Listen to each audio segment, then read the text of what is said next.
Alright,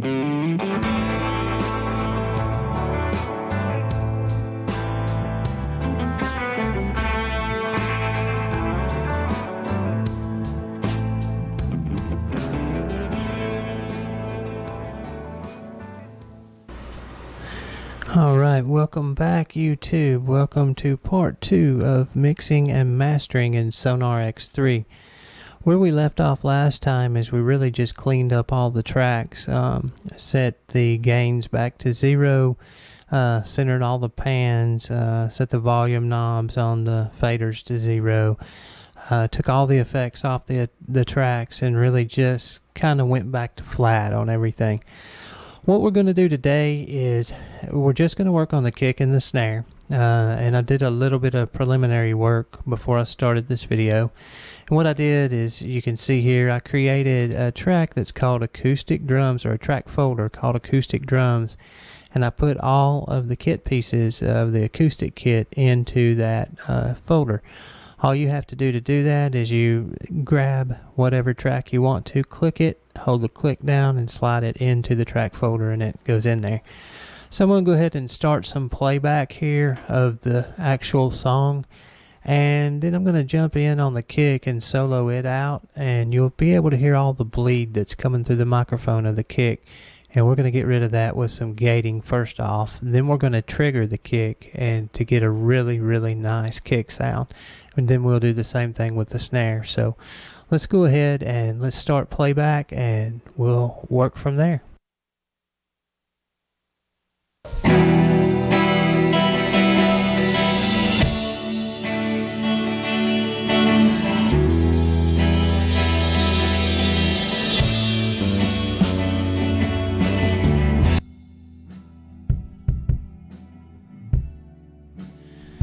Now notice with the kick track soloed, you hear all the bleed. You hear the guitar, you hear the other drums, you hear everything coming through, and that's really not what we want. So we'll go ahead and we'll open up the console view, and if you notice, I've already got a PC4K expander gate loaded in the Pro channel. It's turned off right now, but I'm going to turn it on so you can hear the difference.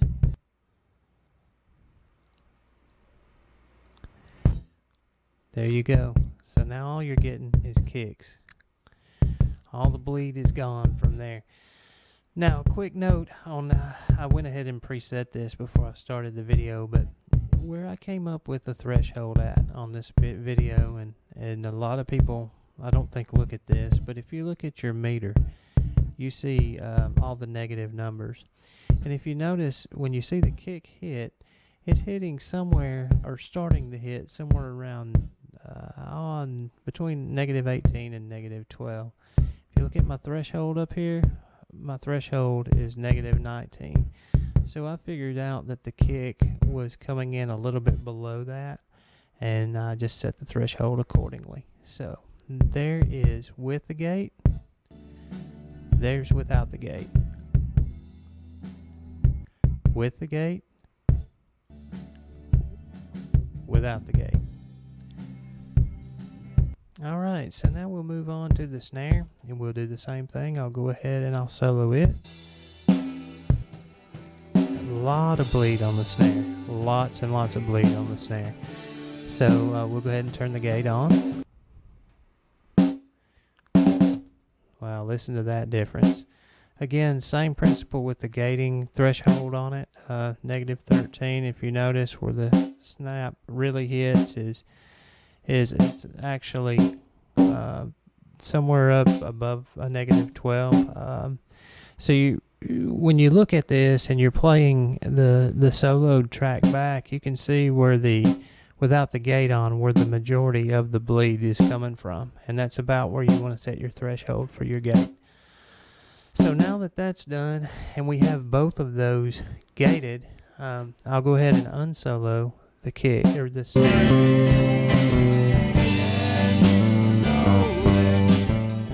Bring the volume down a little bit so you can hear.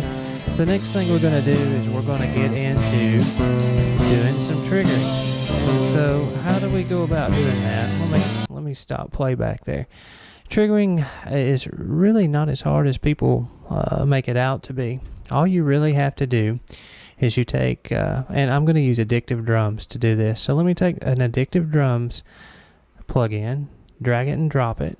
And the only thing I'm going to want to create is a MIDI source track and a first synth output, first synth audio output. So I'll click OK on that. Let that come in. And there's my Addictive drums. Now, first things first, I don't think I want a metal Unfaithful Devil kit to be what I'm playing here, okay? I don't think that's going to match this song, and just let me let you hear what that kit sounds like.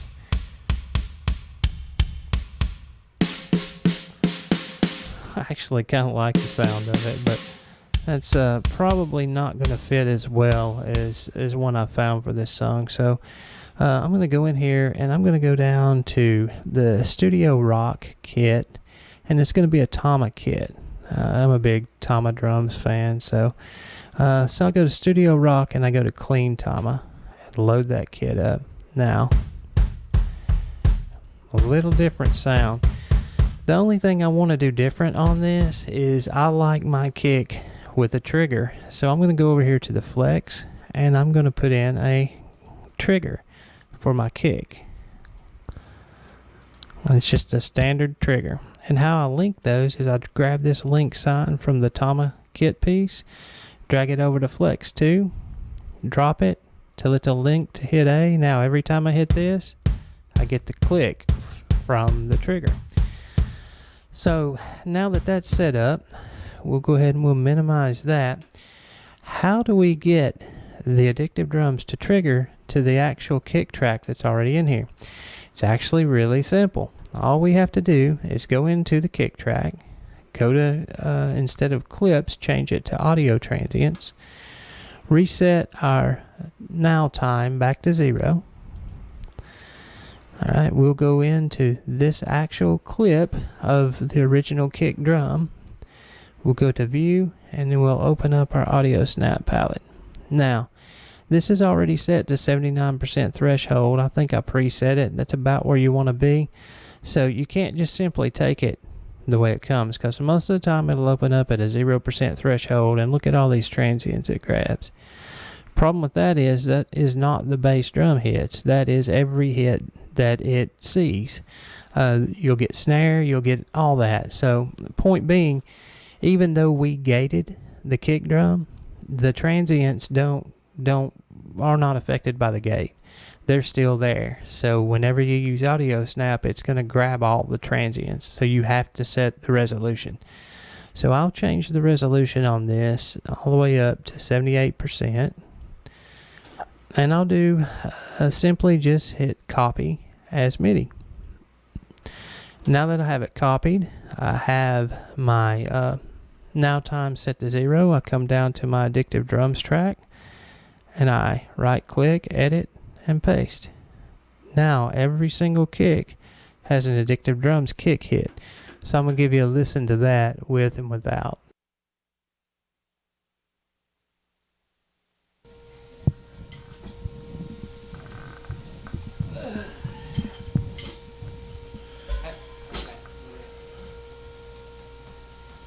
One, two, three, four.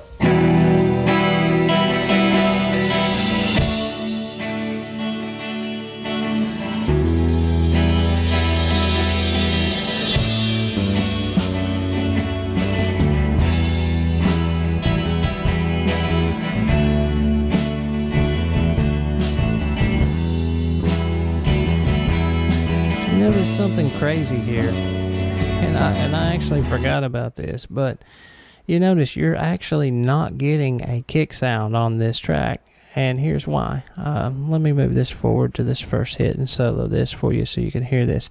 It's actually going to be a hi-hat. It always defaults all of your data, your MIDI data, to the hi-hat note. We have to go in and change that, but let me let you hear what I'm talking about. Did you hear that hi-hat? Here it comes again. Really simple to change. All you have to do is go in and double click Once you double click, it opens up the piano roll view. Now, you notice when I click on that note, where all of those notes are, it is a hi-hat, in fact. So if I click on the piano roll, it highlights all of them for me. All I have to do here simply is shift plus click and then drag, and that'll take it down to whatever note I want to put it at. So hold on just a second and I'll show you what I'm talking about.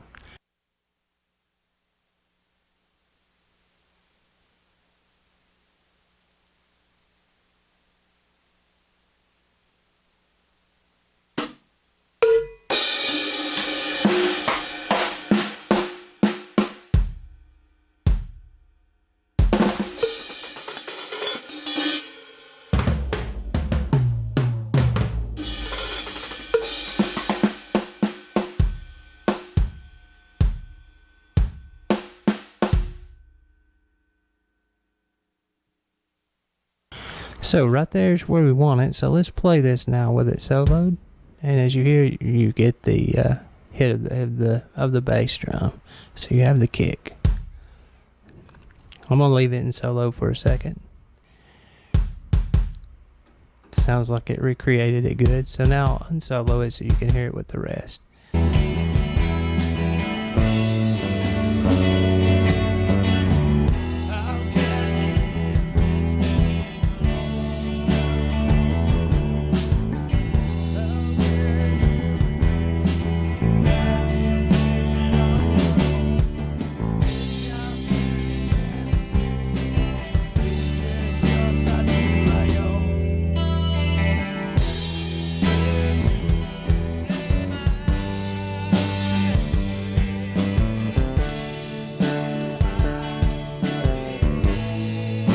Listen to how much more punch that kick has to it. I'm going to mute the Addictive Drums trigger kick, and you have just the dry kick without the trigger.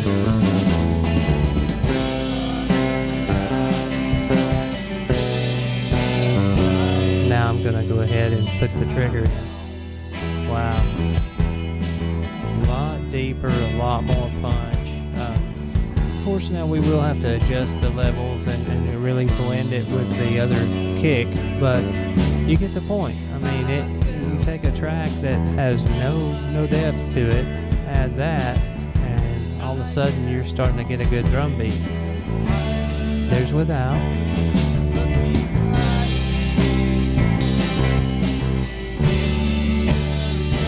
Here's with.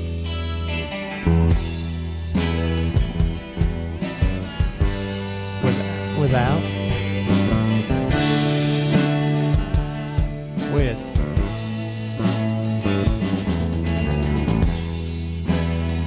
without, with. Alright, so you get the point. So now we're going to do the same thing to the snare track. I'm going to go ahead and close the audio transients on the kick track, close it up, open up the snare track, change it from clips to audio transients, and it looks like it's already set. And it's set at 78% as well. I'm going to copy that as MIDI. Remember to reset the now timer to 0 when you do this. I'm going to recopy it just in case. 78%. Copy as MIDI. Going to bring in another Addictive Drums track. Same principle. This one's just going to be the snare. I'm going to change the kit to the Clean Tama Studio Rock. And let's see here. There it is. Put him in there. Now we've got the Studio Rock Clean Tama kit, and I can actually, before I minimize that, I want to go into the kit. Here's what the snare sound is going to sound like, but I want to do the same thing I did before. I want to do a trigger on the snare. So I want to, that's not the one I want. That's not the one I want. It's going to have to be this one. And then we'll shape it. That's not too bad. That's a good crack. Good crack to it. So I drag the snares symbol over, link symbol, link it to hit A, and that's set, so I can close that out now. And now all I have to do, let me copy it one more time and paste it, grab it, copy as MIDI, come down, paste, and there's my snare hits. So let's make sure that came in the right timing. I'll go ahead and roll this forward a little bit.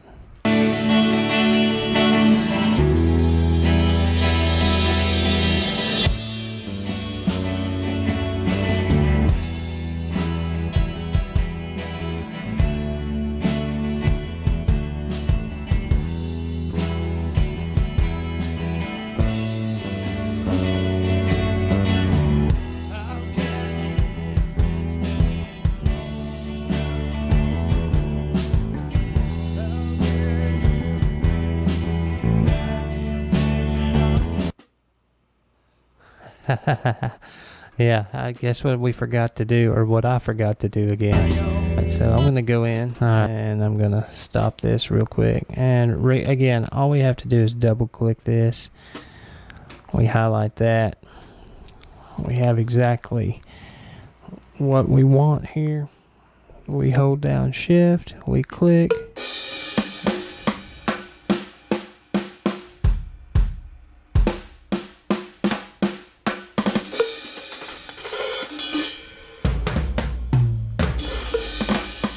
Here's my snare sounds. I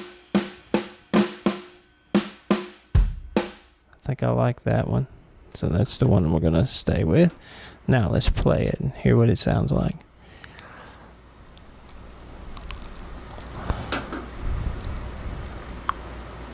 Yeah, good crack to it. I'll unsolo it. Wow. Listen to what a difference. Listen to how big a difference that makes. It's huge.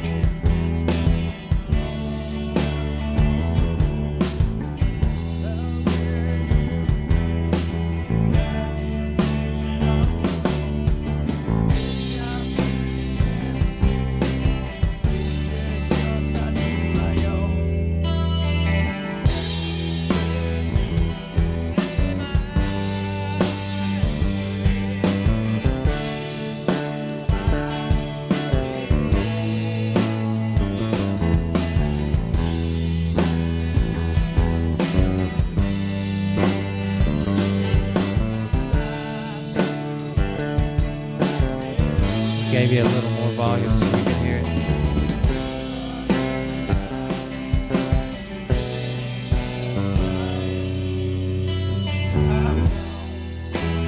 Alright, so now let's hear the snare without, then with. What a difference. While that's playing, I'm going to go ahead and do another track folder. I'm going to call this track folder Triggered Drums.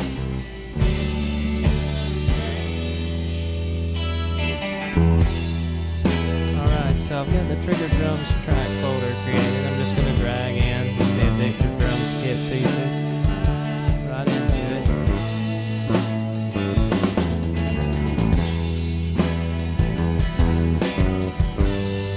And I'm doing that so I can mute all of them.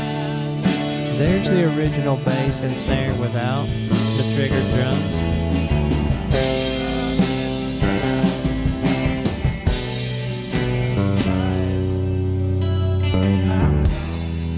There it is with.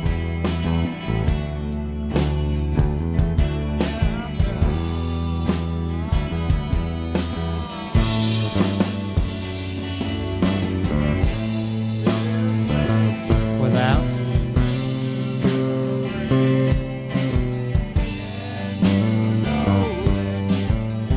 With.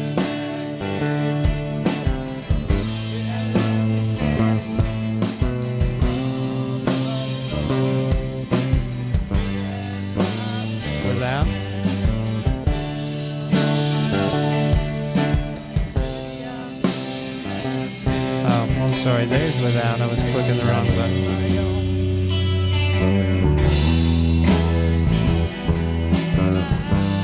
Now hear how weak that is. There's with.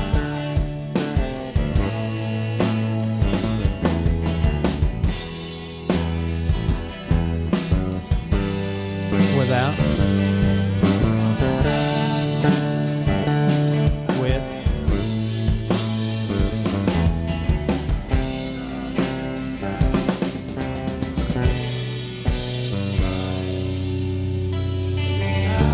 All right, so there you have it. That is triggering.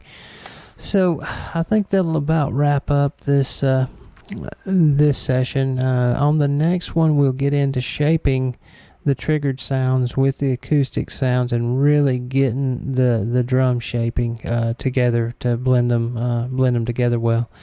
We'll get into a little bit of parallel compression and some bus structuring as well. So I think we're really starting to get somewhere. I'm going to leave you with a little tidbit of it from the beginning again, with everything that we've done turned on.